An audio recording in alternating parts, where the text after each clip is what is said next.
Hello बच्चों, कैसे हैं आप सब लोग। आज हम शुरू करने जा रहे हैं पाठ 4 वाक्य। क्या कहता है पाठ? वाक्य क्या है, वाक्य के कितने अंग होते हैं, आइए पढ़कर वाक्य के बारे में जानकारी प्राप्त करते हैं। आओ चर्चा करें। वाक्य किन दो वर्गों में विभाजित होते हैं, आपस में चर्चा कीजिए। वाक्य बच्चों, शब्दों के मेल से वाक्य बनते हैं, पर ये शब्द सार्थक और एक निश्चित क्रम में होने चाहिए। इन्हें हम वाक्य नहीं कह सकते। भी मैं पीऊंगा दूध, कील हथौड़ी से गाड़ रहा है वह। इन्हें इस प्रकार होना चाहिए, मैं भी दूध पीऊंगा, वह हथौड़ी से कील गाड़ रहा है। सार्थक शब्दों के व्यवस्थित समूह को वाक्य कहते हैं। वाक्य के अंग। वाक्य के दो प्रमुख अंग होते हैं, उद्देश्य, विधेय।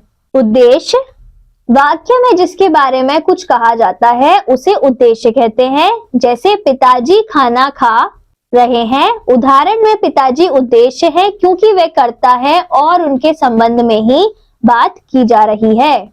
विधेय उद्देश्य के विषय में जो कुछ कहा जाता है वह विधेय होता है।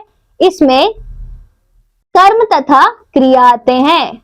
उदाहरण, पिताजी खाना खा रहे हैं, यहाँ खाना खा रहे हैं ही विधेय है क्योंकि यह पिताजी उद्देश्य के बारे में बता रहे हैं। खाना कर्म तथा खा रहे हैं क्रिया है। उद्देश्य और विधेय का विस्तार।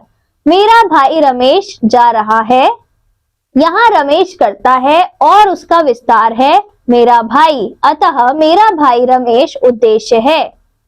रवि कक्षा में प्रथम आएगा, रेखांकित पूरा अंश विधेय है। अशुद्ध वाक्य, शुद्ध वाक्य। मैं प्रातः काल के समय पढ़ता हूँ, मैं प्रातः काल पढ़ता हूँ। इसके बाद फिर क्या हुआ, इसके बाद क्या हुआ। न्यायाधीश ने उसे मृत्यु दंड की सजा दी, न्यायाधीश ने उसे मृत्यु दंड दिया। यह कैसे संभव हो सकता है, यह कैसे संभव है। मेरे पास केवल मात्र एक घड़ी है, मेरे पास केवल एक घड़ी है। तुम वापस लौट आओ, तुम वापस लौट जाओ, तुम वापस जाओ। वह सचिवालय कार्यालय में लिपिक है, वह सचिवालय में लिपिक है। किसी और दूसरे से परामर्श लीजिए, किसी और से परामर्श लीजिए।